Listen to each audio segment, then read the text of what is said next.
ابھی میں نہیں بتاتا وہ کون شخص ہے. بہت بڑا آدمی، بہت بڑا نام، بہت بڑے مارکے، بہت بڑا کام. پتا پتا بوٹا بوٹا حال ہمارا جانے ہے، جانے نہ جانے گل ہی نہ جانے باغ تو سارا جانے ہے. یار میں آپ کے والد صاحب کو جانتا ہوں، وہ تو بڑے متقی، پرہیزگار اور ممبر پر تبلیغ کرنے والے لوگ تھے. آپ اس انڈسٹری میں کیسے آ گئے؟ کہ میرے باپ نے بڑے غور سے دیکھا کہ یار میں دیکھوں تم کیا کام کرتے ہو. کہتا ہے فلم چلتی رہی، بڑا انجوائے کرتے رہے، لیکن جب میری ڈیتھ ہونے لگی نا تو چیخنا شروع کر دیا، بند کر دو بند کر دو بند کر دو. بسم اللہ الرحمن الرحیم. میرے پیارے سامعین اور معزز ناظرین، میں آپ کا ناصر الدین دی لیجنڈ آف ناصر الدین شو میں السلام علیکم.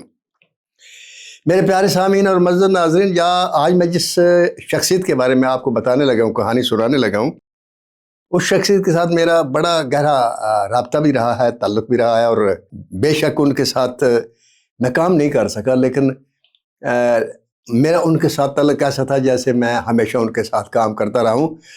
اور وہ شخصیت نہیں تھا، شخصیت چھوٹا لفظ ہے اس شخص کے لیے. بہت بڑا آدمی، ایک جیسے میں نے کہا نا، کچھ رائٹر پیدائشی ہوتا ہے، آرٹسٹ پیدائشی ہوتے ہیں، کچھ بڑے لوگ ہوتے ہیں، اور کچھ لوگ ایسے ہوتے ہیں جو پیدائشی بڑے ہوتے ہیں، اور وہ بڑے ہی لوگوں سے ان کا رابطہ ہوتا ہے، اور بڑے ہی وہ کام کرتے ہیں، بڑے ہی مقام تک پہنچتے ہیں، اور ہمیشہ بڑے لوگوں کی طرح وہ زندگی بسر کرتے ہیں، اور لوگ ان کو اپنے سے بہت بڑا مان کر ان کا احترام کرتے ہیں. آپ یقین کریں کہ ان کے سامنے جا کر میں مرعوب ہو جاتا تھا.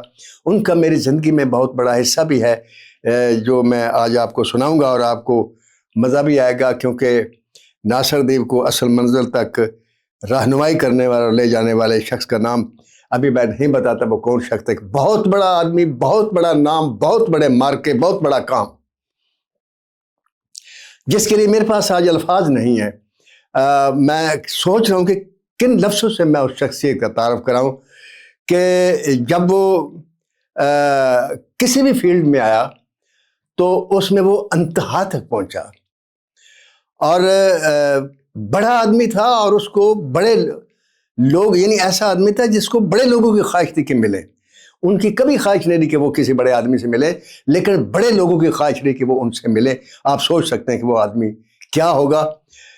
میں جس آدمی کا ذکر کرنے لگا ہوں، اب میں آپ اس کا نام بتا دیتا ہوں. ان کا نام ہے محمد علی، اور زیبا محمد علی کی جوڑی کو تو آپ کو جانتے ہوں گے. محمد علی کو دیکھ کر آپ کو فوراً ڈرامہ اور جذبات ذہن میں آ گئے ہوں گے. یہ شخص صرف ایکٹر نہیں تھا. آپ کو جب میں اس کی کہانی سناؤں گا تو آپ کو پتہ چلے گا یہ صرف ایکٹر نہیں تھا. 19 اپریل 1936 کو یہ ہندوستان کے ضلع روہتک میں پیدا ہوا.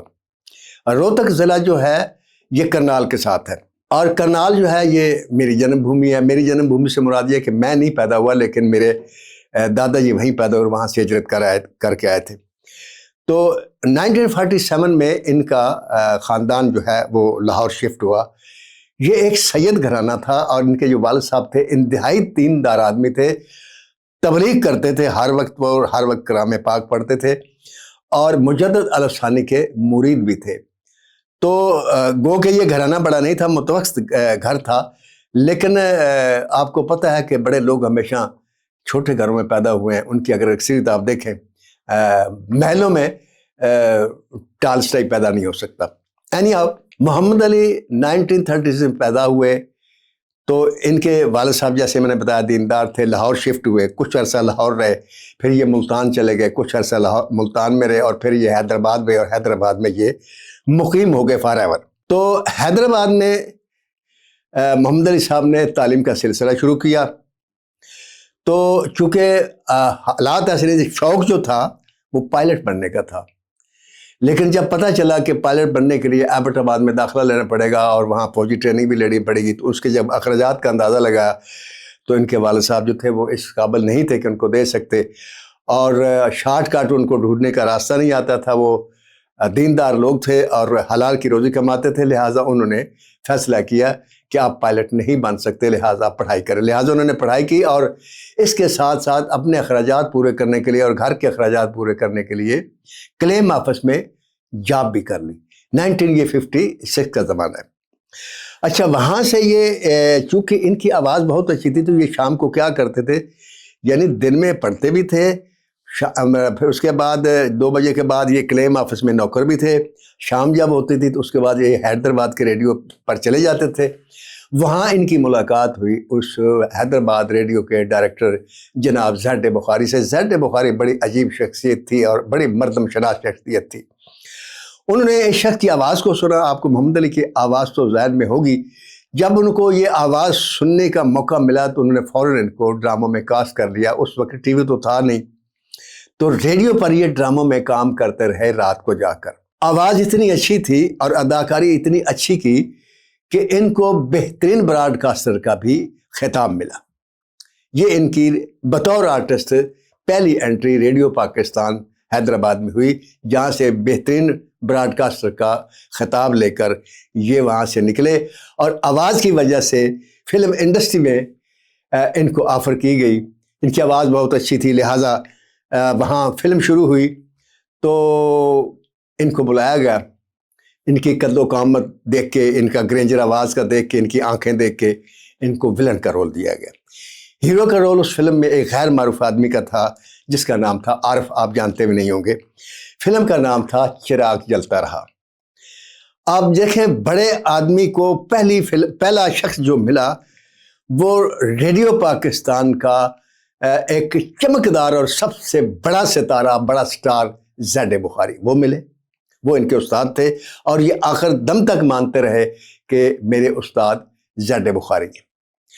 زیڈ بخاری کے بعد دوسرا شخص جو ان کو ملا وہ تھا پاکستان فلم انڈسٹری کراچی کا سپر سٹار ہیرو, مطلب ہے شخص جس کا نام تھا فضل احمد کریم فضلی. رائٹر بھی, ڈائریکٹر بھی, فلم ساز بھی, تو شاعر بھی. 4 کوالٹی. انہوں نے فلم چراغ جلتا رہا شروع کی اور چراغ جلتا رہا وہ فلم تھی جس کی اوپننگ جو تھی 9 مارچ 1962 کو نشاط سینما کراچی میں ہوئی اور اوپننگ کی محترمہ فاطمہ جناح نے. تو میرے پیارے سامعین اور معزز ناظرین, میں آپ کو یہ جو واقعات بتاتا ہوں تو آپ کو ساتھ یہ بھی بتاتا ہوں کہ کچھ لوگ ہیں جن کو اللہ تعالیٰ رولنگ سٹون بنا دیتا ہے اور رولنگ سٹون بنا کر پھر ان کو ایک شیپ دیتا ہے اور ایک شخص بنا دیتا ہے. کسی کو کچھ بنا دیتا ہے, کسی کو کچھ بنا دیتا ہے. اور کچھ لوگ ایسے ہوتے ہیں ان کو پیدائشی وہ جسے آپ کہتے ہیں سیلیبریٹی, وہ انگلش میں کہتے ہیں شخصیت, وہ ان کو بنا کر پیدا کرتا تھا. ان کا رہن سہن, ان کا چال چلن, ان کی بول چال, ان کا سٹائل کھڑے ہونے کا ہمیشہ بڑے آدمی کا تھا. چھوٹی نہ بات کرتے تھے, نہ چھوٹی حرکت کرتے تھے, نہ چھوٹی چال چلتے تھے. تو ان کی جو پہلی فلم تھی ایک نامور آدمی نے دی اور اوپننگ کی محترمہ فاطمہ جناح نے. اور اس فلم میں تقریباً تمام آرٹسٹ جو تھے وہ نئے تھے. ہیرو بھی عارف نیا تھا, ہیروئن جو تھی وہ زیبا تھی, ان کی بھی یہ پہلی فلم تھی. محمد علی صاحب ولن تھے, ان کی بھی پہلی فلم تھی. اور اس کے علاوہ طلعت حسین ٹی وی کے بڑے مشہور آرٹسٹ ہیں, وہ بھی متعارف ہوئے. دیبا متعارف ہوئی, کمال ایرانی متعارف ہوئے. تو یہ آرٹسٹ آخر دم تک فلم انڈسٹری کا اور ٹی وی وغیرہ کا حصہ رہے. تو چراغ جلتا رہا جو فلم تھی وہ اس حد تک تو نہ جا سکی. لاہور میں اس نے کوئی سپر بزنس نہیں کیا یا آپریشن واجبی سے بزنس کیا, لیکن کراچی میں وہ فلم جو تھی اس نے سلور جوبلی کی اور بہت اچھی کی. محمد علی صاحب ایکٹنگ جب انہوں نے شروع کی تو اپنے والد صاحب کو نہیں بتایا. ریڈیو تک تو بات ٹھیک تھی, اب فلم کے پردے پر جب آئے تو انہوں نے والد سے چھپا کر 5-6 مہینے تک کام کرتے رہے. آخر کار ان کو پتہ تھا کہ یہ فلم جو ہے یہ آئے گی منظر عام پر اور والد صاحب کو پتہ چل جائے گا. تو بڑے بھائی کو سہارا لے کر, ان کا سہارے کو لے کے گئے کہ میں والد صاحب سے بتانا چاہتا ہوں, ہمت کر کے آج. تو وہ گئے تو آگے والد صاحب کلام پاک پڑھ رہے تھے. محمد علی صاحب کہتے ہیں کہ میں پیچھے جا کر کھڑا ہو گیا, بھائی میرے ساتھ تھے. کافی دیر تک ہم کھڑے رہے, وہ کلام پاک پڑھتے رہے. اپنے دیر میں جب کلام پاک پڑھنا ختم کیا تو نظر اٹھا کر مجھے دیکھا اور کہا, بیٹا میں کلام پاک پڑھ رہا ہوں, تم جس فیلڈ میں گئے ہو جاؤ, لیکن مجھے تم جانتے ہو میری عزت اگر بڑھا نہیں نہ سکتے تو بیٹا گھٹانا بھی مت.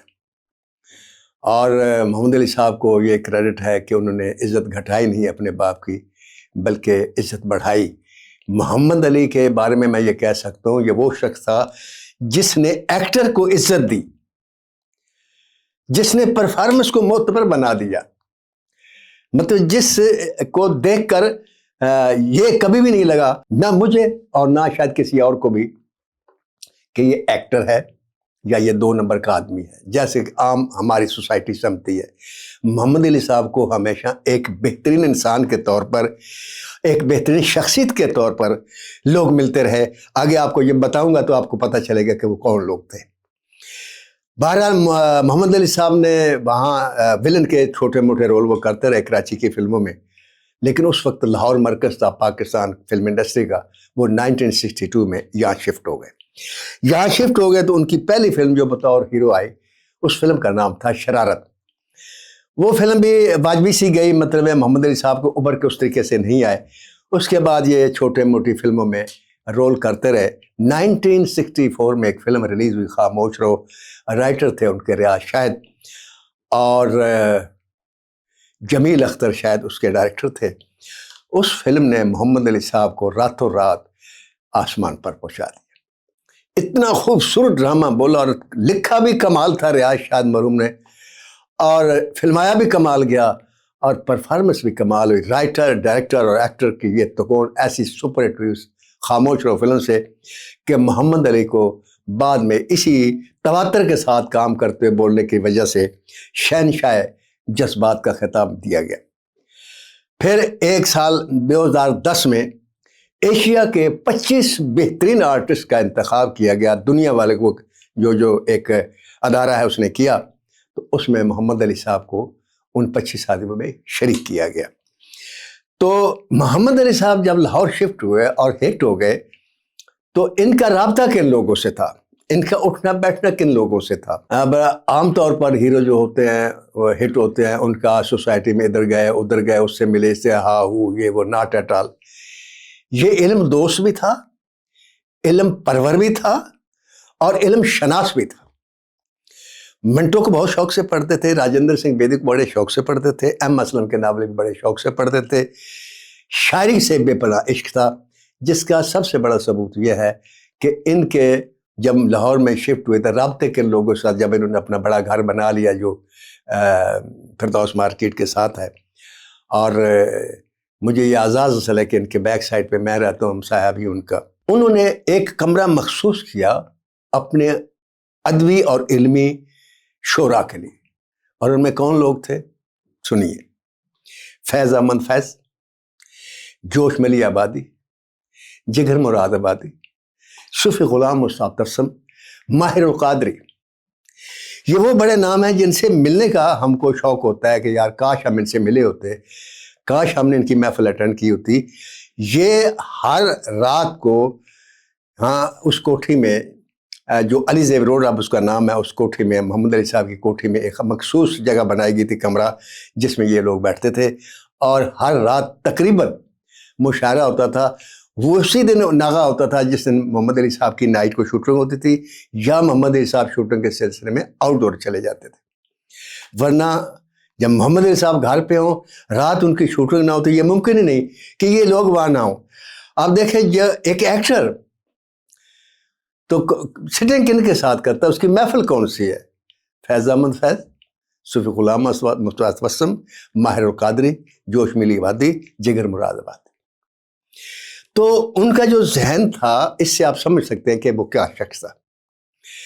تو میں اب آپ کو بتاتا ہوں کہ میری ان کے ساتھ ملاقات کیسی۔ پہلے میں ذرا یہ آپ کو بتا دوں کہ جو فلم چراغ جلتا رہا تھی، اس کی کیا خصوصیات تھی۔ اس کی ایک خصوصیت یہ تھی کہ وہ پہلی فلم تھی جس میں اتنے زیادہ گانے تھے، 14 گانے اس میں تھے، اور گانے کن کے تھے؟ غزلیں تھی امیر خسرو کی، میر تقی میر کی، مرزا غالب کی، جگر مراد آبادی کی۔ اور ان میں ایک غزل جو تھی میر تقی میر کی، وہ بہت مشہور ہوئی، نور جہاں نے وہ گانا گایا تھا: پتا پتا بوٹا بوٹا حال ہمارا جانے ہے، جانے نہ جانے گل ہی نہ جانے باغ تو سارا جانے ہے۔ یہ بہت مشہور ہوا تھا، اور اس میں 2 غزلیں ایسی بھی تھی جو طلعت محمود سے گوائی گئی اس دور میں، جبکہ پاکستان اور ہندوستان الگ الگ ہو چکے تھے۔ ان کا سفر جو ہے وہ جاری رہا، 28 سال تک انہوں نے کام کیا پاکستان فلم انڈسٹری میں، اور تمام قسم کی زبانوں میں کام کیا۔ اردو بھی کی، زیادہ اردو تھی، پنجابی بھی کی، اور پشتو بھی کی، اور سندھی بھی کی۔ اور مزیداری کی بات کیا ہے کہ محمد علی صاحب نے 29 ستمبر 1966 کو عروج پر تھے یہ بھی، اور زیبا بھی عروج پر تھی. ان دونوں نے شادی کر لی. پاکستان فلم انڈسٹری میں شادی تو بے شمار ہیروئن سے کی ہے، لیکن جو شہرت محمد علی اور زیبا کی شادی کو، اس جوڑی کو ملے، وہ کسی کو نہیں ملی. جس طرح ہندوستان میں بھی بے شمار ہیروئن سے شادی کی. کشور کمار سنگر تھے، مدھو بالا سے شادی کی، سنیل دت نے نرگس سے شادی کی، اور اسی طریقے سے اور بھی بہت سارے لوگ ہیں جنہوں نے ہیروئن سے شادی کی. آج کل سلمان صاحب نے تمنا بھاٹیہ سے شادی کی ہے. تو لیکن وہ شہرت نہیں ملی جو دلیپ کمار اور سائرہ بانو کو ملی ہندوستان میں. تو دلیپ کمار اور سائرہ بانو ہندوستان میں ایک شخصیت کے طور پر جانے جاتے تھے. دلیپ کمار کو بھی لوگ صرف ایکٹر نہیں مانتے تھے، اس کے علاوہ اس کی بڑی شخصیت تھی. وہ بھی ایک سٹائل تھا ان کا، اس سٹائل میں وہ رہے. وہ بھی بڑا آدمی تھا، بڑے کام کرنے، بڑے لوگوں سے ملنا ان کے تعلقات تھے. اندرا گاندھی، نہرو تک ان کے تعلقات تھے. ادھر جب آتے ہیں تو محمد علی اور زیبا نظر آتے ہیں. اب ان دونوں کا آپس میں رابطہ بھی تھا. دلیپ صاحب پہلے آدمی تھے جنہوں نے سے خود رابطہ کیا ان کی فلمیں دیکھنے کے بعد. صاحب سارے بڑے آدمی تھے، انہوں نے ان کی تعریف کی، یہ بڑے آدمی تھے، انہوں نے ان کی تعریف کی، دوستی ہو گئی. لہٰذا دلیپ کمار اور سائرہ بانو جب بھی پاکستان آئے، ان کی میزبانی جو کی وہ محمد علی صاحب نے کی. یہ ان کی کوٹھی کو شرف حاصل ہے. اور یہی وہ کوٹھی ہے جس کوٹھی میں 1974 میں جب آل پاکستان وہ مسلم کانفرنس ہوئی تھی، ذوالفقار علی بھٹو نے بلائی تھی، تو شاہ فیصل کے لیے جو رہائش گاہ منتخب کی گئی وہ نہ پی سی تھا، نہ اواری تھا، نہ فلیٹی تھا. وہ محمد علی صاحب کی اس کوٹھی کا انتخاب کیا گیا، اور شاہ فیصل نے وہ جو بھی ایک ہفتہ رہے یہی رہے. تو ان کے تعلقات ذوالفقار علی بھٹو صاحب سے بھی تھے. ان کے تعلقات نواز شریف صاحب کے ساتھ بھی تھے اور بہت گہرے تھے. ان کے تعلقات جنرل ضیاء الحق کے ساتھ بھی تھے اور وہ بھی بہت گہرے تھے. جنرل ضیاء الحق صاحب کے ساتھ جب ان کی پہلی ملاقات ہوئی تو بڑا اچھا ایک وہ سین ہے ان کا جو محمد علی صاحب نے خود شیئر کیا.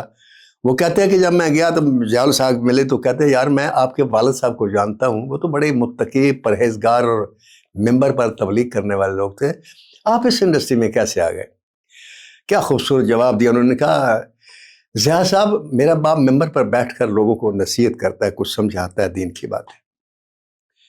چند لوگ ہوتے ہیں، کبھی چند 100 ہوتے ہیں، کبھی چند 1000 ہوتے ہیں، اس سے زیادہ نہیں ہوتے. میں جس سٹیج پر کھڑا نا، میری بات لاکھوں لوگ سنتے ہیں، بلکہ کروڑوں لوگ سنتے ہیں، اور میری بات ان تک پہنچتی ہے. باقی میرے اتنا عرصہ ہو گیا پاکستان فلم انڈسٹری میں، آپ نے میرے دامن پر کوئی دھبا یا داغ دیکھا ہو تو مجھے بتا دیں. کوئی میرے اسکینڈل سنا ہو، کوئی میری غلط بات سنی ہو، کوئی یہ سنا ہو کہ یہ شرابی ہے، یہ عورت باز ہے، یہ جوا کھیلتا ہے، یہ کرتا ہے، ایسی کوئی حرکت سنی؟ تو جنرل ضیاء صاحب نے کہا نہیں. تو جنرل ضیاء الحق صاحب نے انہیں خود بلوایا تھا. اور کیوں بلوایا تھا وہ بھی بڑی دلچسپ بات ہے. بلوایا اس لیے تھا کہ ان کی ایک بیٹی تھی، آپ جانتے ہوں گے، بڑا مشہور ہے کہ وہ تھوڑا ذہنی طور پر ڈیمی تھی، یا یوں کہہ لیں نیم پاگل تھی، یا یوں کہہ لیں جیسے کچھ بچے اللہ لوگ پیدا ہوتے ہیں، وہ ایک اللہ لوگ بچی تھی. اس سے جنرل ضیاء الحق کو بے پناہ پیار تھا، بلکہ اپنی بیٹی سے عشق تھا. ویسے تو ہر باپ اپنی بیٹی سے بے پناہ پیار کرتا ہے، ان کو اس لیے زیادہ تھا کہ بیٹی جو تھی وہ کچھ تھوڑا ڈیمیج بھی تھی. تو وہ محمد علی کی عاشق تھی، تو اس لیے انہوں نے محمد علی کو بلوایا. اب میں یہ آپ کو بتا رہا ہوں کہ جس وقت اللہ کسی کو بڑا بلاتا ہے، کسی کو بلیسنگ دینی ہوتی ہے، تو بڑے لوگوں کو بھی ان کا محتاج کر دیتا ہے. مجھے اسی طرح یاد ہے کہ 88 کی شاید بات ہے، 87 کی یا 86 کی بات ہے، کہ عمران خان نے اس دور میں کرکٹ چھوڑ دی تھی. میں اس وجہ پہ نہیں جاتا کہ کیوں چھوڑ دی تھی. تو ضیاء الحق صاحب نے ان کو بلوایا اور ان کو ریکویسٹ کی کہ آپ کو پاکستان کی ضرورت ہے، پاکستان کو آپ کی ضرورت ہے، کرکٹ آپ کے بغیر نامکمل ہے، لہٰذا آپ کرکٹ جوائن کرو، کھیلیں، یہ میری ریکویسٹ ہے. تو پھر انہوں نے کرکٹ جوائن کی اور 92 کا پھر ورلڈ کپ جیتا. آپ دیکھیں کہ حالانکہ دیکھیں ضیاء الحق ایک صدر تھا، یہ کرکٹ کا بورڈ کا جو چیئرمین ہوتے ہیں ان کا یہ مسئلہ ہوتا ہے کس کو کھلانا ہے کس کو نہیں کھلانا ہے. لیکن کچھ لوگ ہوتے ہیں اللہ تعالیٰ نے ایسے پیدا کیے تو کہ اللہ تعالیٰ ان کو محتاج کر دیتا ہے کہ ان سے ملے. لہٰذا محمد علی صاحب کی شاہ فیصل سے دوستی، نواز شریف سے دوستی، ضیاء الحق سے دوستی، ذوالفقار علی بھٹو سے دوستی، دلیپ کمار سے دوستی. تو یہ کیسے ہوئی؟ آپ دیکھیں کہیں بھی محمد علی شاہ فیصل سے ملنے نہیں گیا، اللہ نے اس کے گھر میں پہنچا دیا شاہ فیصل کو۔ ذوالفقار علی بھٹو چونکہ فلم کی انڈسٹری سے اور فلم کے آرٹسٹ کے بڑے عاشق تھے، وہ خود ان سے رابطے میں تھے اور ان کی کوٹھی کا انتخاب کیا گیا۔ اسی طرح ضیاء الحق نے خود بلایا، نواز شریف نے خود دوستی کی۔ تو کہنے کا مقصد یہ ہے کہ اگر محمد علی شاہ تھے تو جتنا ان کی بیٹی ضیاء الحق کی ان سے پیار کرتی تھی، وہ اپنے 32 دانتوں سے جو بھی مانگتے ضیاء الحق سے یا اس بیٹی سے کہتے مجھے یہ چاہیے تو 1 سیکنڈ میں ان کو مل جاتا۔ کتنے پلاٹ چاہتے مل جاتے، کیش چاہتے مل جاتے، کسی سوسائٹی میں کوئی اور جگہ چاہتی مل جاتی، کوئی عہدہ چاہتے مل جاتے، کیونکہ نواز شریف نے ان کو اپنا مشیر رکھا تھا۔ تو مشیر بھی بن سکتے تھے، وزیر بھی بن سکتے تھے، سینیٹر بھی بن سکتے تھے، لیکن انہوں نے کوئی خواہش نہیں کی۔ وہ شخص اپنے آپ پر اتنا اعتماد رکھتا تھا، جب بھی شوٹنگ پر آؤٹ ڈور میں جاتا تھا، اگر اسٹوڈیو میں آیا تو کھانا اپنے گھر سے اس کے ساتھ آتا تھا، جس کو صرف نہ صرف وہ اور زیبا بھابی کھاتے تھے، ساتھ بیٹھے اور لوگ بھی کھاتے تھے۔ آؤٹ ڈور میں جاتے تھے تو ایک خیمہ ان کا ہوتا تھا، کسی پر وہ بوجھ نہیں بنتے تھے، اپنے خیمے میں رہتے تھے، وہیں کھانا پینا ہر چیز اور لوگوں کا بھی خیال رکھتے تھے، اور غریب پرور بھی بہت تھے، اور اعلیٰ قسم کے غریب پرور تھے۔ انہوں نے باقاعدہ ایک فاؤنڈیشن، بیالز فاؤنڈیشن، جو یہ تھیلیسیمیا کے جو بچے مریض ہوتے ہیں ان کی ہیلپ کرتی ہے، اور ان کا سارا خرچہ وہ آخری دم تک خود اٹھاتے تھے۔ یہاں سے آپ اندازہ لگائیں وہ کتنا بڑا آدمی تھا۔ اب بتاتا ہوں کہ میرا ان کے ساتھ کیا رشتہ تھا۔ جب میں نے کہانی سنائی اپنی زندگی کی پہلی، اور اقبال کشمیری صاحب نے سنی، اور انہوں نے کہا کہ یہ کہانی ختم ہو گئی 4 سینوں کے بعد، تو یہاں بحث ہوئی میری ان کی، اور انہوں نے مجھے ڈانٹ کے کمرے سے باہر نکالا، اور اللہ ان کو غریق رحمت کرے، ایسا ڈانٹا کہ میں رو پڑا۔ تو میں کوریڈور میں چلتا ہوا آ رہا تھا تو میری ایک دم ٹکر ہو گئی کہ آدمی سے، سینے سے جا کے لگا میرا ماتھا۔ تو یوں جب میں نے دیکھا تھوڑا میرے سے کاچو کے اونچا تھا، تو سامنے محمد علی صاحب کھڑے تھے، پیچھے زیبا بھابی تھی، اس کے پیچھے ایک اور لڑکا تھا جس نے چشمہ پہنا ہوا تھا۔ تو محمد علی صاحب نے مجھے پوچھا، تو کیا ہوا منا، تم رو کیوں رہے ہو؟ منا ان کی کانٹینیو تھی، ہر ایک کو منا تم کیا بات کر رہے ہیں، وغیرہ وغیرہ۔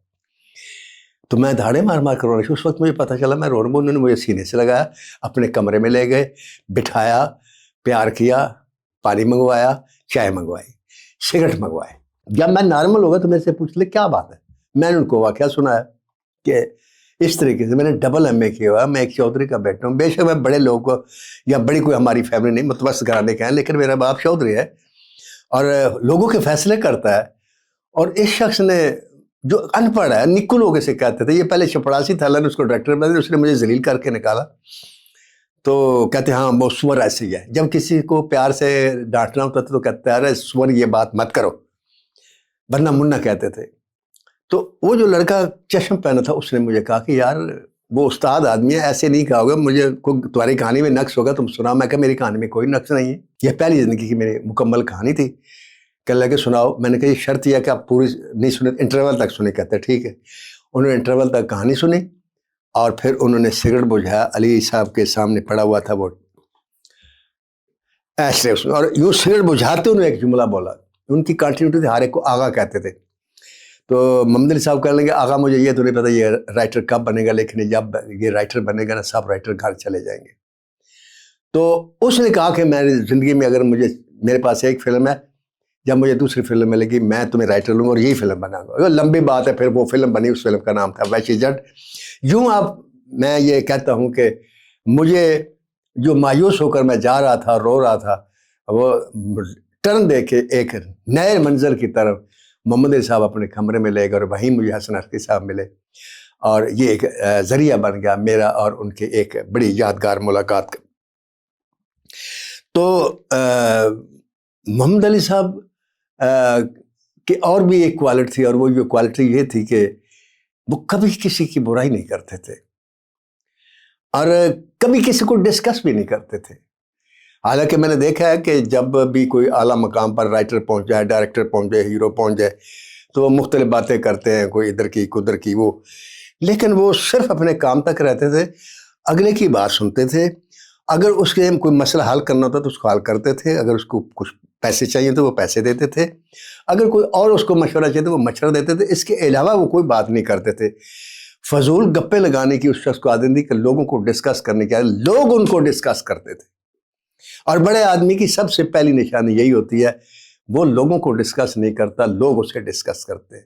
وہ کسی کو برا نہیں کہتا، لوگ اس کو برا کہتے ہیں. وہ کسی کو، ہر ایک کو اچھا کہتا ہے لیکن ہر ایک اس کو اچھا نہیں مانتا. یہی بڑے آدمی کی ایک نشانی ہوتی ہے جو آپ نے محمد علی صاحب میں دیکھی. میرے پیارے سامعین اور معزز ناظرین، کہ آخری بات جو میں کرنا چاہتا ہوں آپ لوگوں سے اس شخص کے بارے میں، وہ یہ تھی کہ فلم چلی اس کی، کہتے ہیں یہ واقعہ بھی انہوں نے خود شیئر کیا کہ ان کی فلم تھی ایک وطن کے سپاہی. تو اس وقت ٹی وی پر چلنی ہو گئی تھی فلمیں شروع. تو کہنے لگا فلم چل رہی تھی میری، تو میرے باپ نے بڑے غور سے دیکھا کہ یار میں دیکھوں تم کیا کام کرتے ہو. کہتا ہے فلم چلتی رہی، بڑا انجوائے کرتے رہے، لیکن جب میری ڈیتھ ہونے لگی نا تو چیخنا شروع کر دیا، بند کر دو بند کر دو بند کر دو. اور چیختے چیختے جناب وہ ٹی وی بند کروایا اور ان کی آنکھوں میں آنسو آ گئے. تو میں نے کہا ابو کیا ہوا؟ کہتا بیٹا وہ کون باپ ہے جو اپنے جوان بیٹے کو مرتا ہوا دیکھ سکے؟ میں نہیں دیکھ سکا. یہ ایک باپ کی بیٹا محمد علی جیسا اور باپ ان کا اس سے پیار نہ کرتا، یہ کیسے ہو سکتا ہے؟ ایک یہ واقعات. بہرحال اس کے بعد پھر ایسا ہوا کہ علی صاحب کو شوگر کی بیماری لاحق ہوئی. تو شوگر کا علاج کروانے کے لیے وہ امریکہ چلے گئے. علاج کروایا، اللہ نے ٹھیک کر دیا، وہ خوش ہو کے واپس آئے. لیکن ان کو یہ نہیں پتا کہ ایک اور بیماری ان کا پیچھا کر رہی ہے، اور وہ بیماری تھی گردے کی.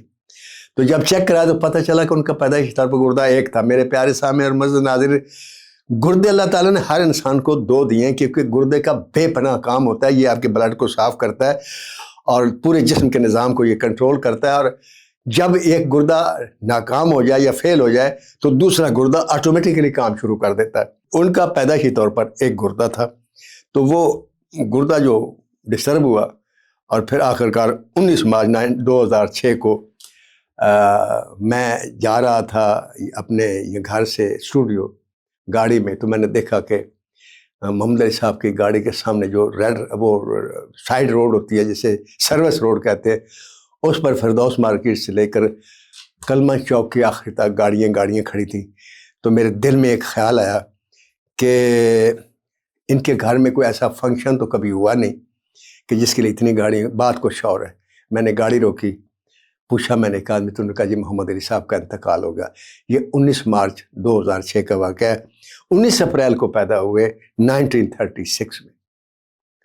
اب دیکھیں 19 اپریل اور 19 مارچ، وہ 1936، یہ 2006. ادھر بھی 6 ادھر بھی 6. کچھ باتیں ایسی بھی کامن ہو جاتی ہیں بڑے لوگوں کے ساتھ. بہرحال یہ تھے محمد علی.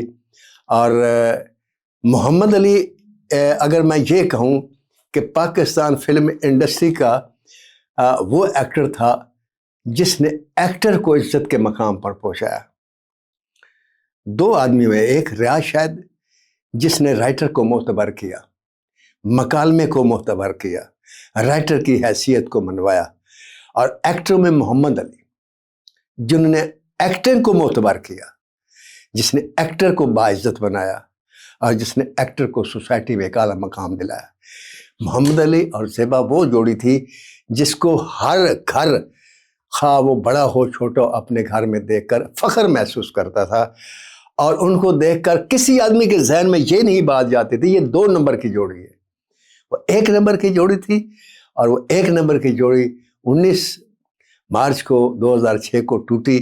اور الحمدللہ کہ ابھی زیبا بابا زندہ ہیں. اللہ ان کو سلامت رکھے، اللہ ان کو خوش رکھے. انشاءاللہ تعالی آپ کو ان قریب زیبا بابے پر بھی پروگرام کروں گا اور یہ بتاؤں گا آپ کو کہ جس عظیم آدمی کی وہ بیوی تھی وہ تو تھی، وہ خود کیا تھی، یہ بتاؤں گا آپ کو انشاءاللہ اگلے ایپیسوڈ میں. اللہ حافظ.